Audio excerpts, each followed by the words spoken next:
कि जिन्ना साहब जब एक ही बार ईस्ट पाकिस्तान गए बनने के बाद, उन्होंने ढाका में कहा और ढाका यूनिवर्सिटी में कहा कि Urdu will be the national language. वो भी उस दौर में जब वहाँ मांग हो रही थी ऑलरेडी, लेकिन उन्होंने उसके ना इधर कुछ कहा ना उधर कुछ कहा, सीधा कहा उर्दू बनेगी। और बहुमत उनका था, और उनका था बंगालियों का। और जिन्ना साहब का एक, वो भी बहुत बड़े लीडर थे, इससे कोई नहीं कतरा सकता, लेकिन जिन्ना साहब was a very obstinate man.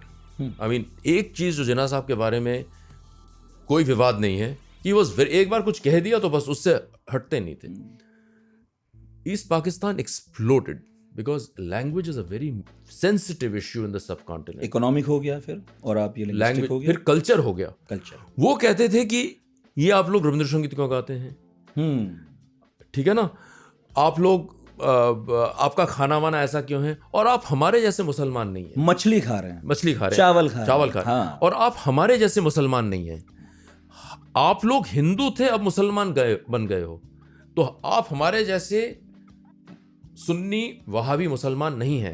ये सुपीरियरिटी कॉम्प्लेक्स, ये, हाँ, तो ये सब चीजें नुआंस्ड होती हैं, लेकिन ये सब एक साथ मिला, लैंग्वेज राइट्स हुए ढाका में,